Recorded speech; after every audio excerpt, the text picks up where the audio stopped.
Hello everyone. Welcome to another interesting and informative session of the Analyst brought to you by Vajiram and Ravi. In today's session, we will discuss 9 important articles as featured in the Hindu and Indian Express for your comprehensive understanding of the current affairs explained in the easiest language possible. The topics are as follows. In the first topic, we'll try to analyze, as highlighted by the editorial, that what are the challenges which are plaguing the pharmaceutical sector in our country. Then in the second topic, in the backdrop of our Prime Minister's visit to Poland, we'll try to ponder upon a question that is there a need to strengthen India-Poland ties. Then in the third topic, we'll try to analyze in depth about the Ayushman Bharat scheme, its provisions, challenges and the reforms that are being considered by the Ministry of Health. Followed by the fourth topic, where we will learn about the findings of the Pragyan Rover and its connection with the origin of theory of moon. And finally, in the fifth topic, we will try to understand the science behind the interesting concept of lightning. Towards the end, there will be news snippets to help you in the prelims examination as well, so stay tuned. The editorial highlights the several issues which is actually impacting the affordability of the pharmaceuticals in our country, and it also provides for certain suggestive measures. These issues which is actually plaguing the pharmaceutical sector forms an important component of your GS2 paper under the theme of government policies and interventions and under your GS3 paper's theme of industrial growth. Well, if you guys are reading the current affair holistically, you guys might be coming across the various issues revolving around the pharmaceutical sector, such as, for example, the issue of substandard drugs, or for example, the affordability of these drugs, and because of the unaffordability, the high out-of-pocket expenditure which is being incurred by the large amount of patients in our country. So to understand these issues in detail, let's first try to develop a comprehensive understanding about this pharmaceutical sector amidst the backdrop that our country is considered as the pharmacy of the world. And the number speaks for itself, because India is the third largest producer of the drugs by volume. And keep this in mind that we are 11th largest producer in the terms of value. Which are the countries which rank first in the production of drugs? So USA ranks at first, closely followed by the China. And what we are doing with this bulk of drugs produced? We are exporting it to more than 200 countries, thus accounting for 20% of the global supply, where we are meeting almost 50% of the demand of Africa, 40% of the demand of drugs by USA, and 25% almost the demand of European Union. So we are producing almost more than 60% of the global demands for vaccine. At this stage, one can recall the Vaccine Matri initiative which was taken by India during the time of COVID pandemic, where we supplied vaccine to more than 100 countries at that time. Thus, we are a leading producer of some very important vaccines, such as, for example, the vaccine for diphtheria, BCG, measles, polio, etc. And as per the essential immunization schedule of World Health Organization, the total vaccine which is being procured by World Health Organization to be distributed to the underdeveloping and developing countries, 70% of that is sourced from our country itself. A very interesting fact here, that the highest number of the US FDA, which is the drug regulating authority in USA, highest number of its approved plants in which country? In our country, which actually shows the kind of reliability which we have developed among the other countries in the terms of the manufacturing of the drugs. So obviously one can predict that this particular sector has a huge market potential, estimated to be reaching $130 billion by the year of 2030, and the Ministry of Health and Family Welfare further plans to expand it to $450 billion by the year of 2047, the same year when we are aspiring to become a developed nation. However, there are several factors which are undermining the market potential of this pharmaceutical sector and thus actually denting our image as the pharmacy of the world. What are these challenges? The first is the production of contaminated medicine and substandard drugs. At this stage, you guys can actually recall the kind of humiliation which was brought to our country at a global front because of the production of such contaminated medicine and substandard drugs, when back in the year of 2022, the World Health Organization had to release a medical product alert against a cough syrup which was actually produced by an Indian company. which was actually responsible for the killing of more than 70 children in the West African nation of Gambia. And what are the causes behind the production of such contaminated and substandard drugs? So to try to understand that, keep this in your mind that in our country there are more than 10,000 pharma companies, and majority of them actually lies in the sector of micro and small category. So try to understand that. Let's take an example here, that let's say there is a chemical which is required for the manufacturing of drug, and that chemical is being produced by the company A. Then there is a company B, the company B which is actually using that chemical to create the generic drug. Then there is a company C which is actually putting that drug into the dissolvable tablets which you guys take. And then there is a company D which is responsible for the packaging and the distribution of this drug. Now let's say that if there takes place a calamity like how it occurred in Gambia, who will be held responsible among all of this? So it is very difficult for us to set up responsibility at the multiple level of channels which are created. That is the first challenge which we face. Then there are certain loopholes which actually exist with the Drug Cosmetic Act of 1940. The first of it being that the State Food and Drug Administration, which is responsible for the inspection of the manufacturing facilities, it is not required to mandatorily disclose the inspection report of these facilities. So obviously, because of this transparency which is not there, there takes place the corruption. So the corruption creeps in, and just because of the exchange of some monetary benefits, the life of the people are kept at stake, providing easy licensing and approvals to these manufacturing facilities.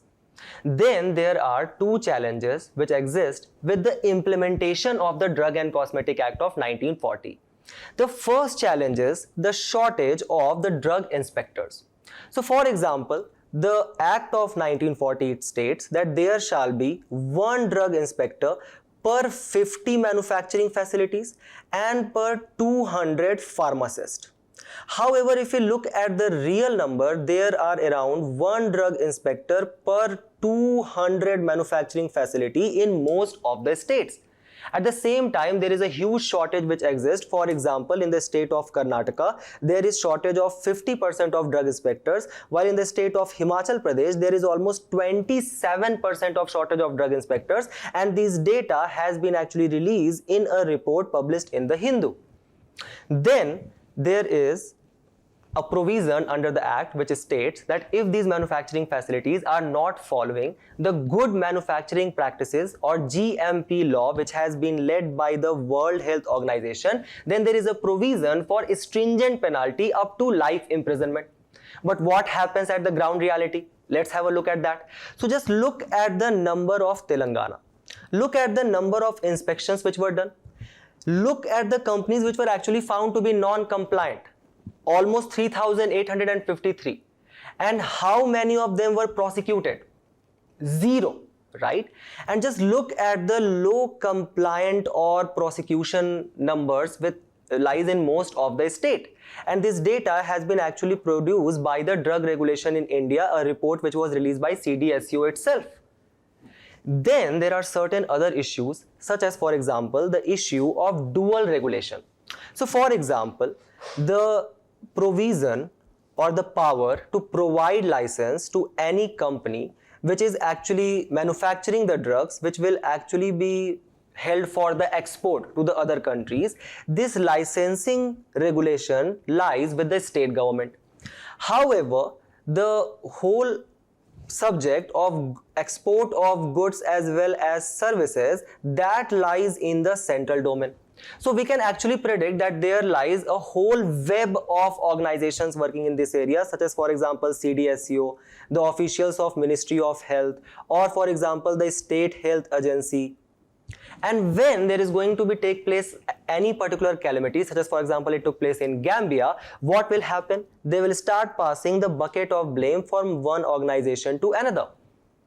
Then what starts taking place, that most of these drug manufacturing companies, because of the rights which they have got under the Patent Act of 1970, they start indulging in profiteering practices, where first of all they produce a drug. Let's say this is a very essential or critical drug to treat cancer.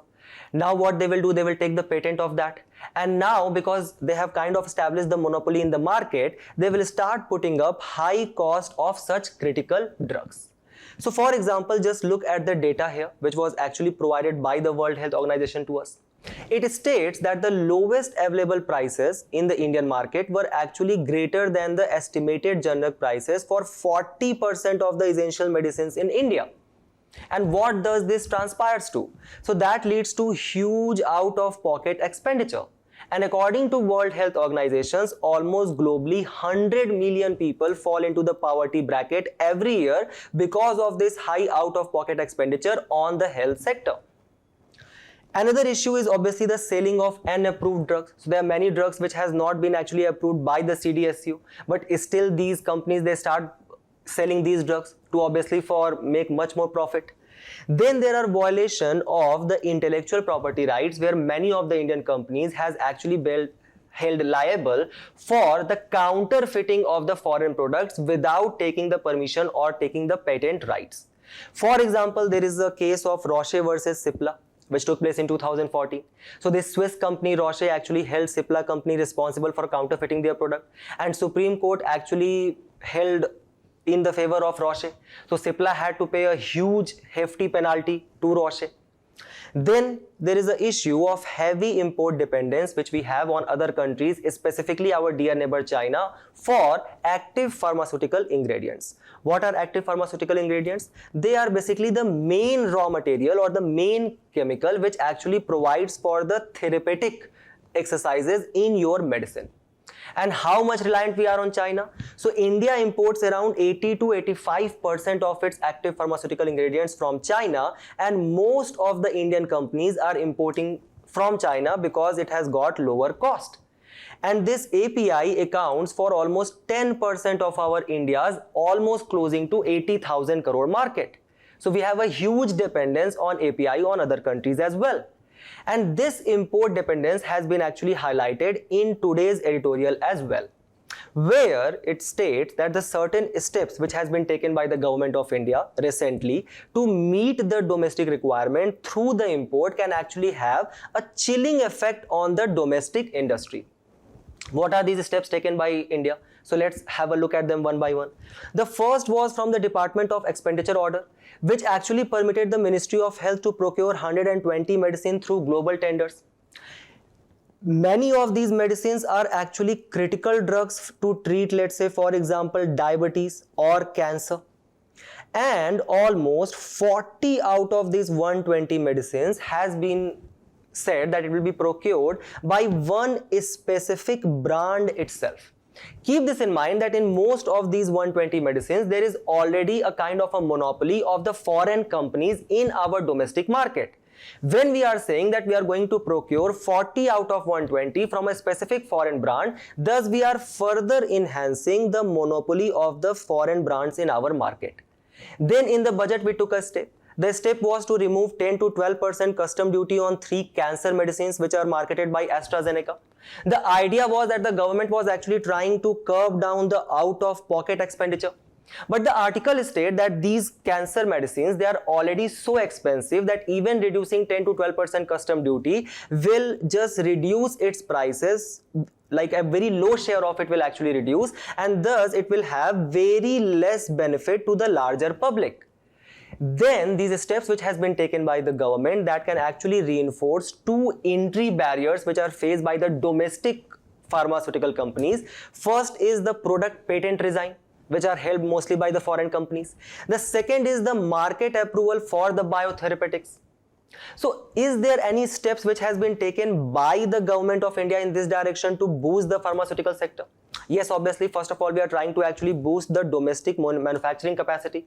So for example, we have provided 100% FDI in pharma sector through automatic route, specifically for the greenfield projects.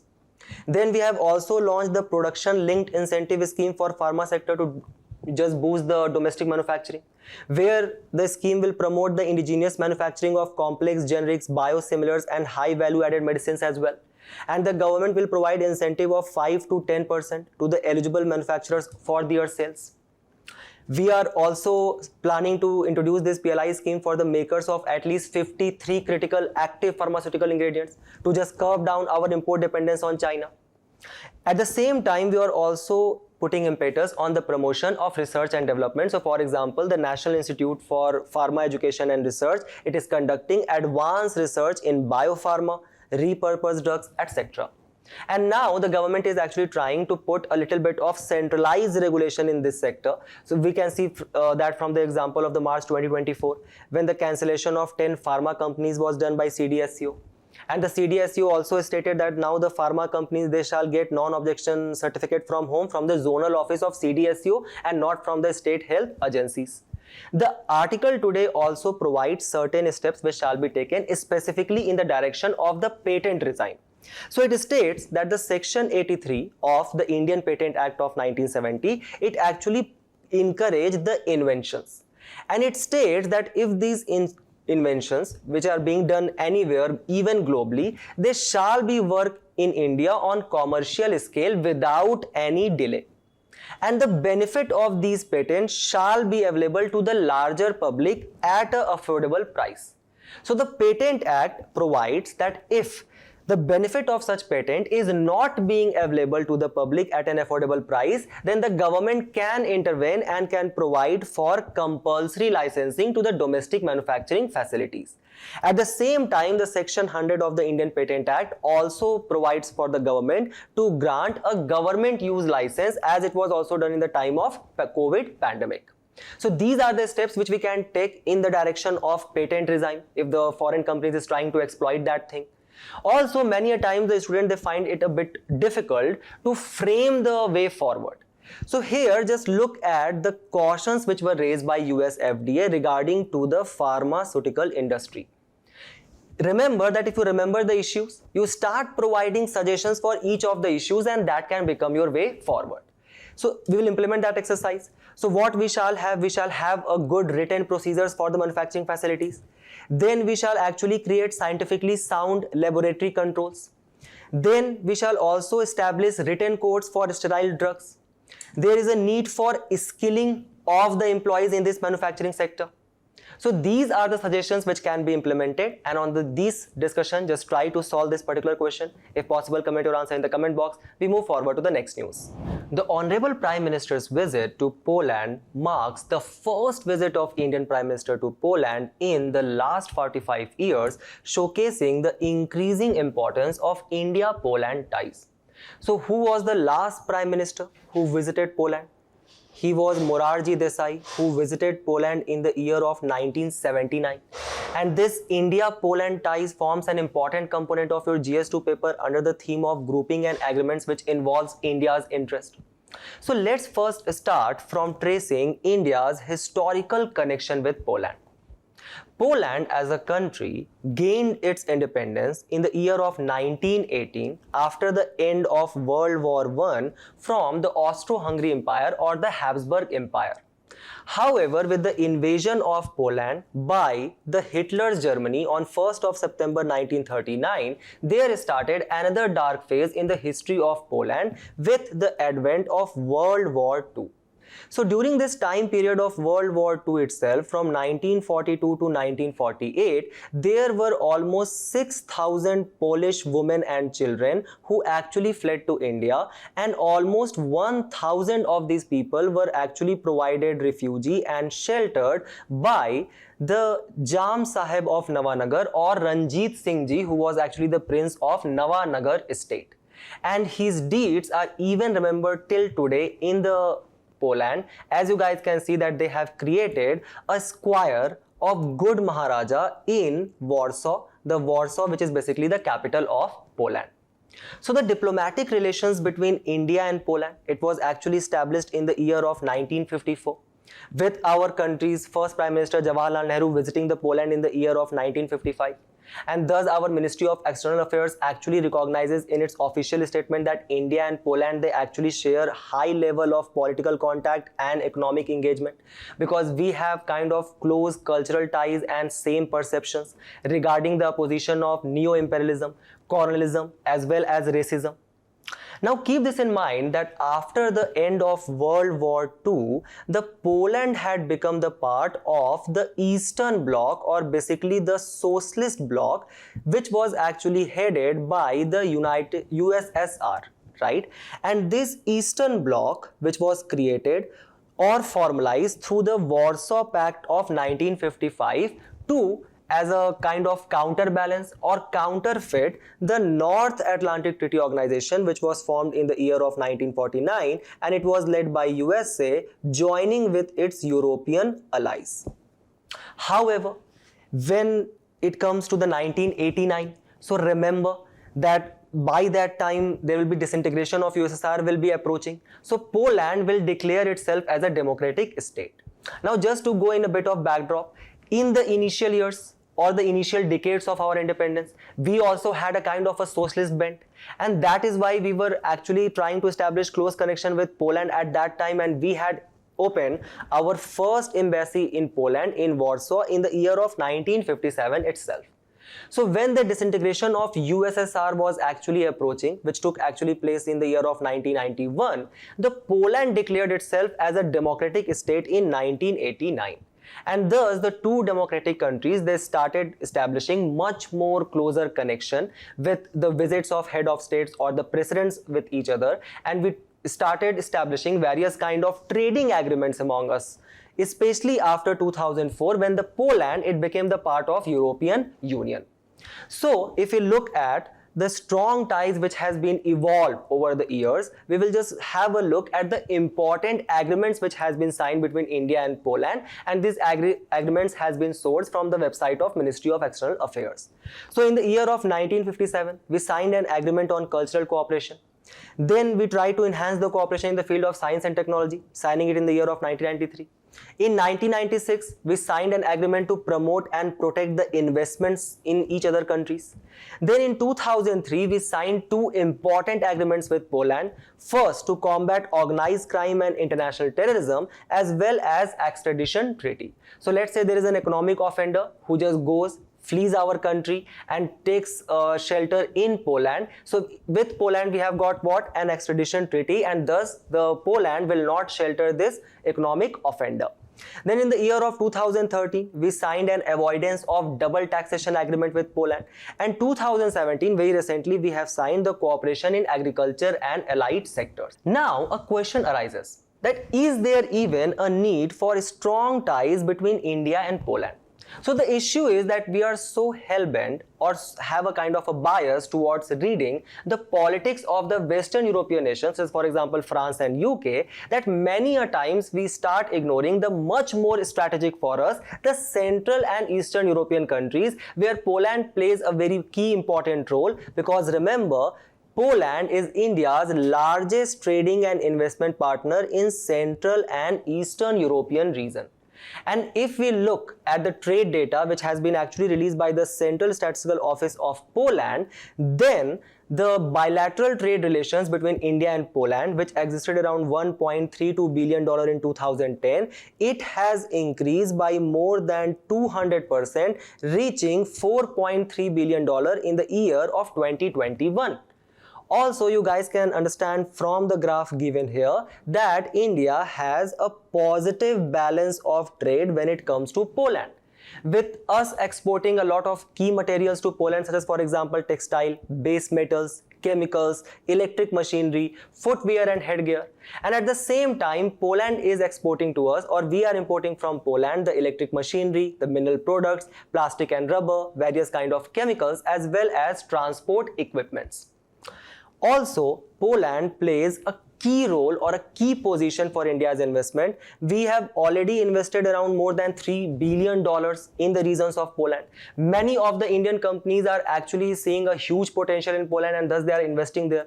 The Indian companies such as for example Arcolab, Ranbaxy, Tata, SCL Technologies and Infosys.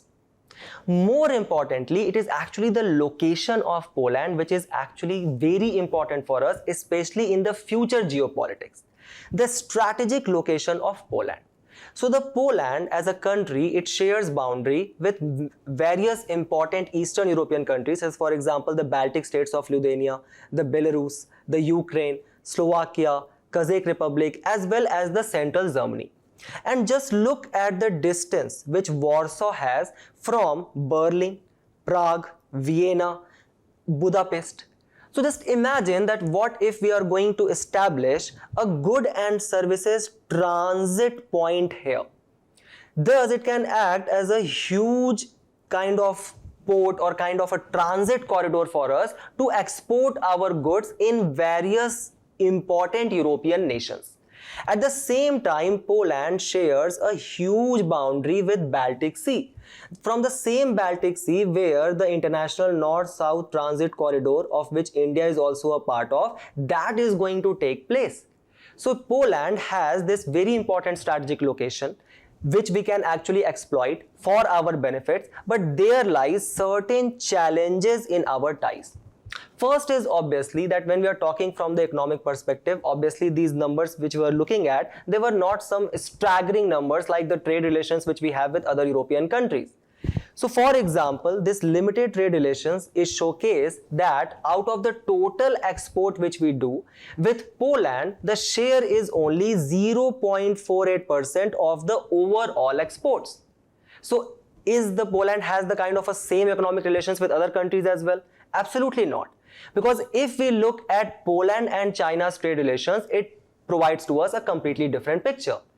China, with its 14+1 policy, one is China and 14 is the other Eastern European nations, including the Poland, it is trying to increase its economic presence in the region. So for example, just look at the import from China to Poland, which has significantly increased in the recent years, and just look at the staggering numbers in 2022. Remember that this import which Poland is doing from China, that is almost 15 times than our total trade itself. Then because Poland has such a strict immigration policy, there is very limited cultural connection which we actually share with Poland. So for example, the diaspora which is present there, as per the Ministry of External Affairs data of 2021, there are around 15,000 Indians living in Poland right now. So obviously this number is quite minuscule if we just compare it to the Indians who are living in United Kingdom or for example France. So obviously the cultural connection is not that much developed. Then as a country, the Poland itself is facing a lot of internal challenges. First is obviously the continuous defiance of European Union's policies. So it remains kind of secluded on that, on the issue of immigration or for example the judicial authority. The second is the over-reliance on European Union funds for its own development of infrastructure. The third is the brain drain. So the skilled professionals of Poland, they are actually fleeing the nation of Poland because they are getting much more prosperous opportunity in the other developed nations of the Western Europe, Germany, France, Britain. So thus it is actually leaving the Poland's economy quite semi-skilled, and thus it is not able to exploit its own trade potential. The fourth is the lack of global brand image, because just try to recall any particular famous Polish brand which just comes in your mind. However, if you'll just think from the Germany's perspective, we can just name 4 or 5 of them. Then there are need for India and Poland ties which has to be strengthened, and we have taken this research from the Observer Research Foundation, which you guys can quote in your international relations answer as well. The idea is that at this particular stage, the Poland is positioned in the west hubs of operation in Ukraine. It is the leading countries on the NATO's eastern flank, and it going to play a very pivotal role in constructing a new architecture for the European security. At the same time, for our future potential, we are also trying to analyze this central and eastern European countries' dynamics. So Poland is very important for us. Poland at the same time is thinking to diversify its trade and reduce the China's assertiveness on its economy. So if Poland has any plan to trade in the Indo-Pacific region, who is going to be its best partner? Obviously us, with our role as a net security provider in the Indo-Pacific region. The second is that both the countries shall put impetus on key areas of development, especially from the futuristic perspective, such as, for example, renewable energy, hydrogen energy, or for example developing biotechnology. So these can be the sectors. Obviously defense is going to be one of them. Then the Poland, it is actually planning to create a new aviation hub in the Central Europe. And obviously, the Indian Aeronautics Company has got a huge investments which we can make in this direction. At the same time, under our Sagarmala initiative, we provide 30% of subsidies to ecological ports. And Poland has got the largest ship design office in Europe and its shipyards which are capable of constructing modern cargo and passenger vessels. So there is a kind of an alliance especially in the terms of economy which both Poland and India can seek and benefit from each other. Then the article suggests, this particular article by ORF, that India shall take a step to support the democratic world like Poland, especially following the dictums of United Nations Charter. So on the basis of this decision, just try to solve this particular question. If possible, comment your answer in the comment box. We move forward to the next news. The article showcases several reforms which are being considered by the Ministry of Health Affairs to further augment the flagship Ayushman Bharat, or also known as Pradhan Mantri Jan Arogya scheme. The scheme, which forms an important component of your GS2 paper under the larger theme of government policies and interventions. So let's first try to develop a basic understanding about Ayushman Bharat or Pradhan Mantri Jan Arogya Yojana. Remember that it is considered as the world's largest health insurance initiative which has been taken, where the government aims to provide comprehensive health coverage to 5 lakh rupees per family per year to around 50 crore people. Also keep this in mind that it is a centrally sponsored scheme. So the funding is shared between the central government, which provides for 60% of the funds, and state government, which provides for 40%. But for northeastern states or hilly states, this ratio is 90:10, where 90% of the fund is being provided by the central government. The scheme was launched in the year of 2018 and very recently it has completed half a decade. Now, the nodal agency for the implementation of this scheme is the National Health Authority, which has been created as an autonomous body under the Registration Societies Act of 1860, where it actually directs to the state health agency. Also remember that which are the hospitals which are covered under the Ayushman Bharat. So can you avail the provision of this scheme or the health insurance only in the government sector? No, you can also avail them in the private hospitals as well. Now, how the beneficiaries are being identified under Ayushman Bharat? So they are being identified through the use of socio-economic caste census of 2011, where the idea is to cover the 40% or the 40% bottom of the people, around 12.5 crore families or 55 crore people. Remember that there lies no restriction on family size, age or gender, and the norm which is followed is the family floater basis, where one or all family member together they can avail the facility of this insurance scheme. So if I have got a disease, I go to the government hospital. The hospital said that it will take around 2 lakh rupees to treat me. So because if I fall at the bottom 40% of the population in the terms of my income, then I can avail this particular scheme and all that expenditure will be borne by the government.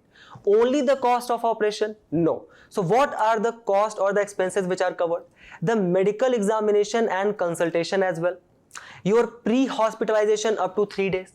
Your post-hospitalization up to 15 days.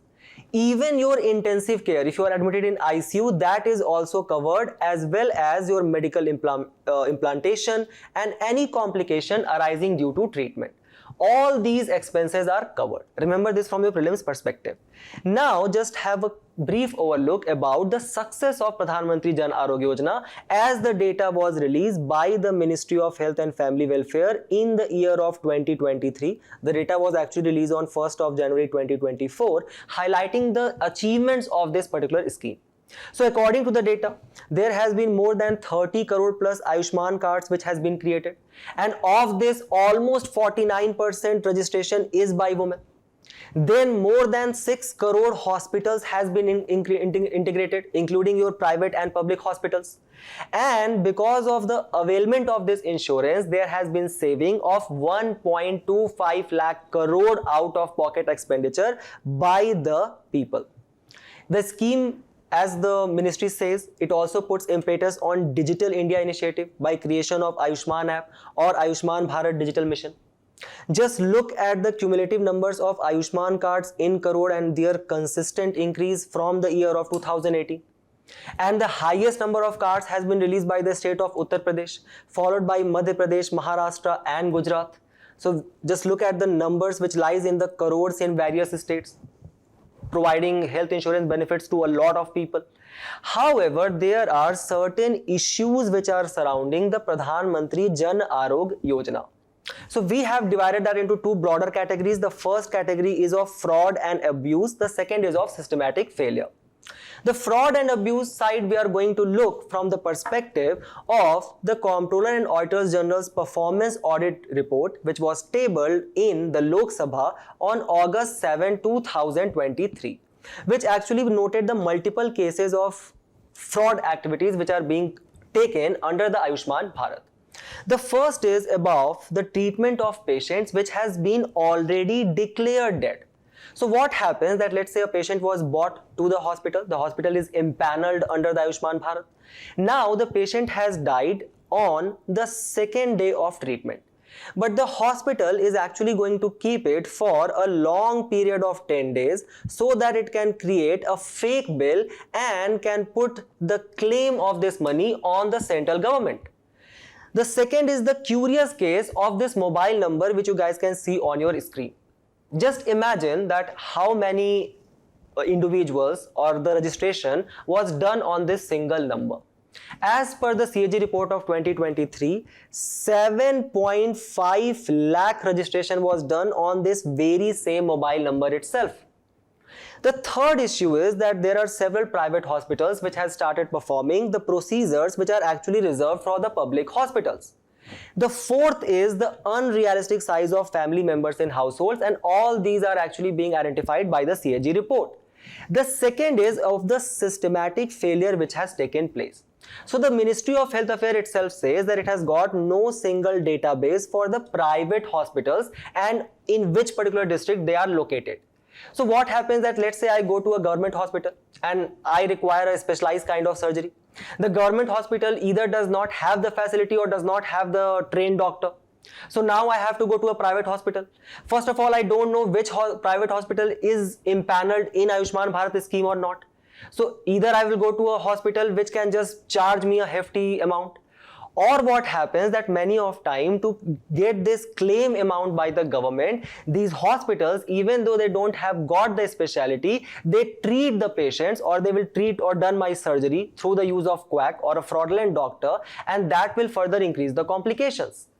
The third is the underfunding of this scheme altogether, because if you look at the provision of budget 2024, the scheme allocation comprises only 2.5% of the total health expenditure. The third is the poor primary healthcare infrastructure which exists in our country, obviously. So now what happens that when I'm going to primary healthcare, many of the disease can actually be treated at the ground level in these primary healthcare centers itself. But because the non-existence of good infrastructure in this primary healthcare, many of the people are actually opting for Ayushman Bharat, which actually deals with secondary and tertiary healthcare. So that is further increasing the cost of the government. The fourth is the overburdening of private sector.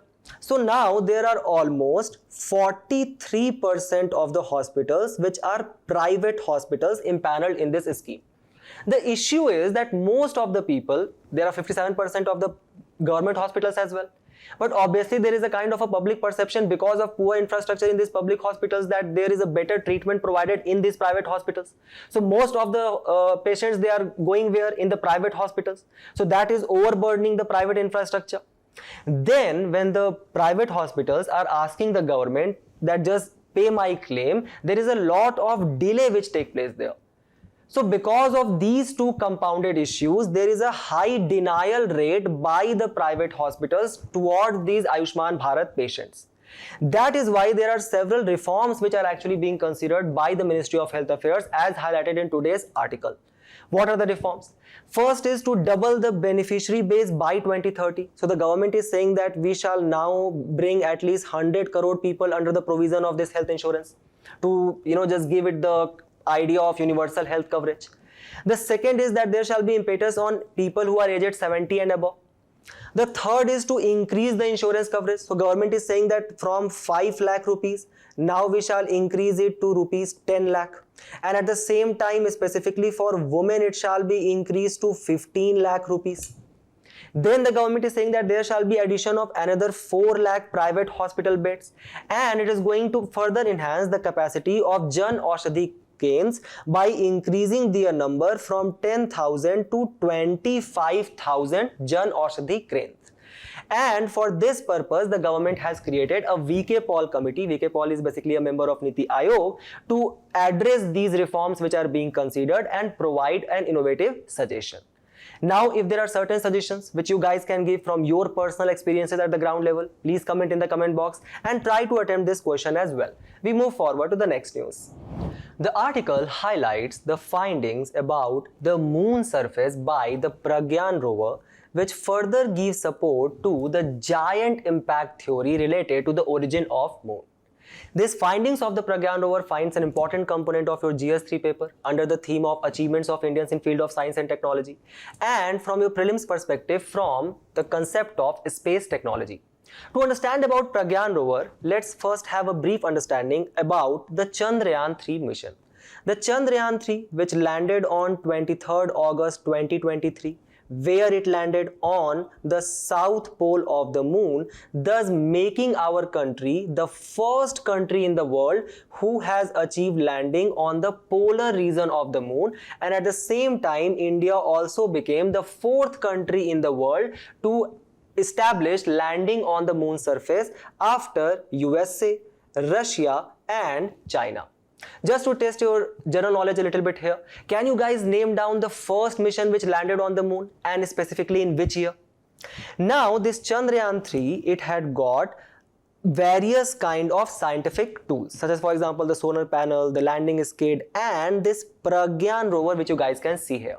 Before talking about the Pragyan rover, there were certain lander payloads which Chandrayaan-3 had got, such as for example the radio anatomy of moon-bound hypersensitive ionosphere and atmosphere, also termed as Rambha, which had to measure the plasma density fluctuation near the lunar surface. Then there was Chandra Surface Thermophysical Experiment or CHAST, which had to carry out the thermal traits of the moon's frigid polar zones. Then there was instrument for lunar seismic activity or ILSA to measure the seismic activity in the lunar crustal mentor configuration, and the laser retroreflector array or LRA, which had to establish the dynamics of the moon system. Now this particular image has been taken from the Hindu article published in the month of August 2023, where it showed to us various scientific concepts related to the Pragyan rover. What is rover? Rover is basically a kind of a machine which the payload had, and it kind of just wandered around the moon surface to study the lunar soil. For this purpose, the Pragyan rover had two important components. First was laser-induced breakdown spectroscope or LIBS, and the second was alpha particle X-ray spectrometer or APXS, the two components which has been mentioned in today's article as well. Their job was to study the lunar soil and just try to identify the various important components, such as for example to understand the radiation, to understand what the lunar sample is made up of, or to understand the frequencies of the X-rays which it has absorbed. Now why this Pragyan rover had such a short lifespan? Obviously because it was unable to survive the lunar lights. Low temperature could have damaged the electronic components, and as because it was working on the solar panels, so when the sun sets on the moon, the area will become dark and very cold, so this can damage the battery and other electronic components, and it was highly unlikely that it could survive for the next 14 days. However, it sent to us some very important data which are actually providing us or helping us to establish the theory of origin of moon. What are the various theories which are related to the origin of moon? The first is the capture theory, which proposes that the moon was basically an itinerant body and it was captured by the earth gravitational embrace, so it started revolving around the earth. The second is the accretion hypothesis, which suggests that the moon was actually co-formed with the earth itself as the solar system took shape. The third is the fission theory, which says that because of the earth's rapid spin, it led to the ejection of lunar material, which subsequently began orbiting or accruing as a planet. The third is the most agreed upon, and that is the giant impact theory, which basically states that Earth and Moon are a result of a giant impact of between an early protoplanet, Earth, and an astronomical body called as Theia. The recent findings by the Pragyan rover also assert this giant impact theory. What it has found?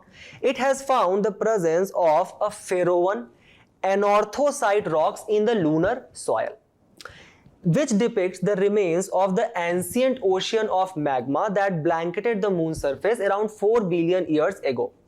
Quite accurate to the formation of the moon's ear. And these anorthosite rocks are also very common on the Earth's surface, thus it showcases that moon was once an integral part of the Earth and it separated from the Earth itself, thus giving further weight to the giant impact theory.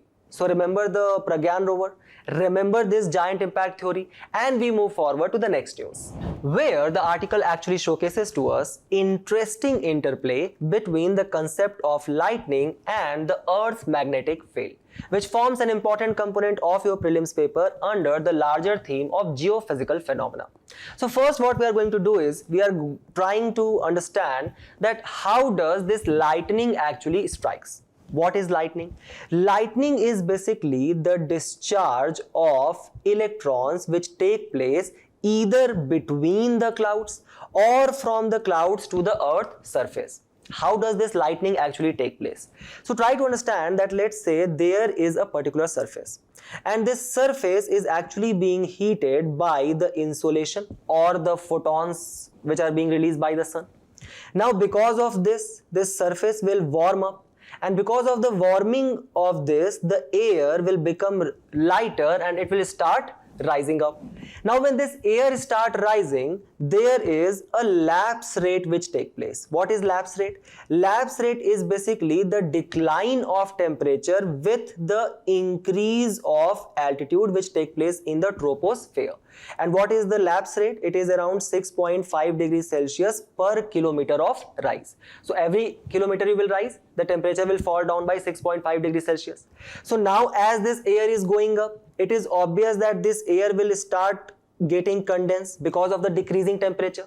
Now because of the condensation, the air is actually compressing and that will further release the heat called as latent heat of vaporization. Because of this latent heat of vaporization, the air will warm up further and it will rise further and further above, up to a point where the temperature will actually become 0 degrees Celsius or less than 0 degrees Celsius. So till now here there were water vapor, and now these water vapor as they crosses this layer, they will start forming into ice crystals.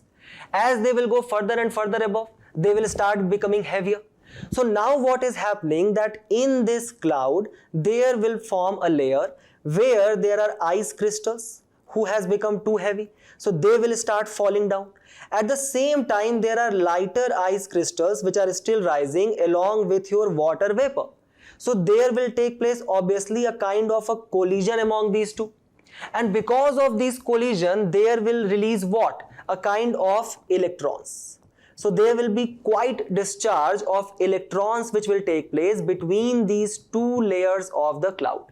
So now over a period of time this cloud starts looking into this particular shape where the top layer is actually positively charged and this middle layer of cloud is actually negatively charged. Now remember that in comparison to this cloud, the Earth is actually electrically neutral. But in comparison to this heavily negatively charged cloud, or who has got more number of electrons, in comparison to that the Earth has less number of electrons.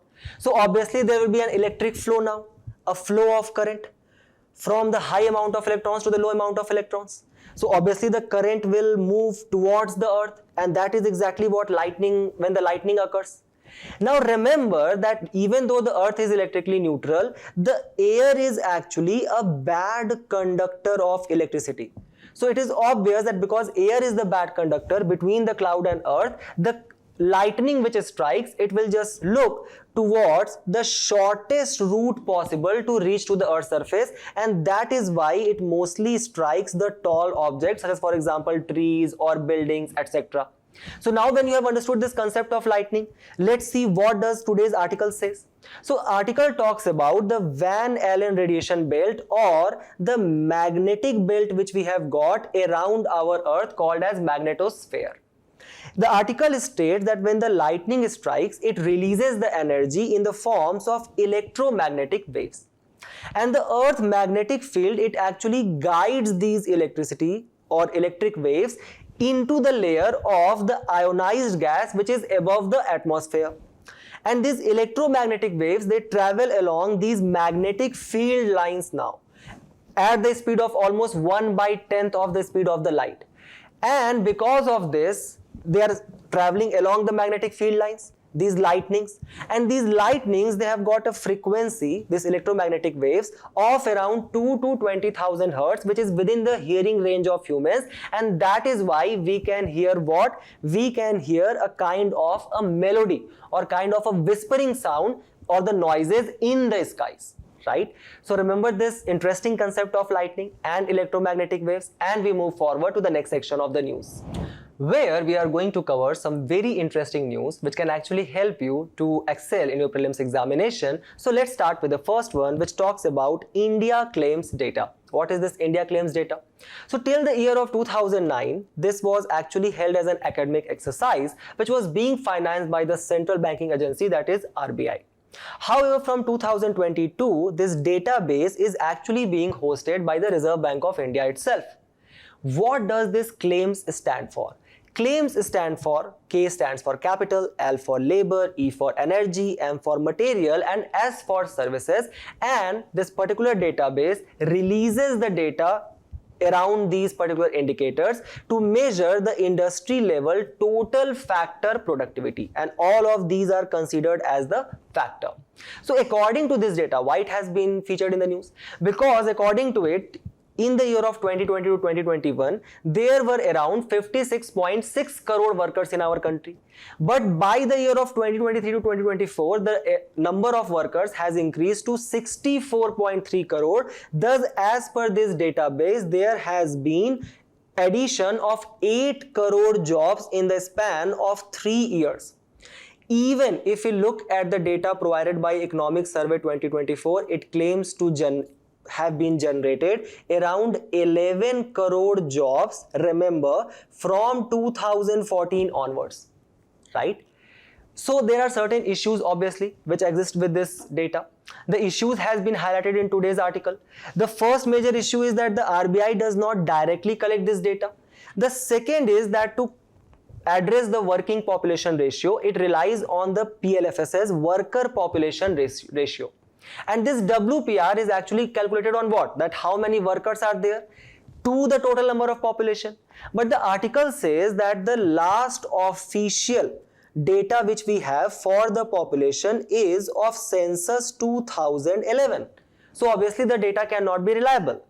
The second important news is about the orangutan diplomacy. Why it has been in the news? Because the Malaysia, which is the second largest palm oil producer, a question here for you, just have a quick search and comment which is the largest palm oil producer.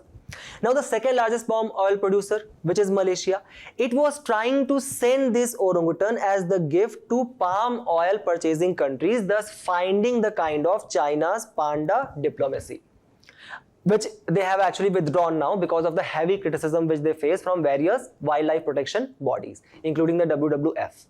Now, a little bit about orangutans. Orangutans are the apes which are found where? In the rainforest of the islands of Borneo and Sumatra. And these two islands are shared by 3 countries, Malaysia, Indonesia and Brunei. And their IUCN status is what? Critically endangered. So keep this in your mind. There was also a very interesting question asked in the PYQ 2023 on orangutans. Then we are going to talk about a kind of a protein which has been featured in the news called as ISDRA2TNPB. My bad, I am still unable to pronounce it. Now, to understand about this protein, we'll try to understand a bit of scientific concept. The first is CRISPR. What is CRISPR? CRISPR is basically a gene editing tools where editing of the genomes is done to introduce desirable genetic traits. For this purpose, portion of two kind of proteins are actually used, called as Cas9 and Cas12, which actually act as the seizure. And these are the proteins to target the specific portions of the DNA which has to be edited. Now there was an issue which was arising.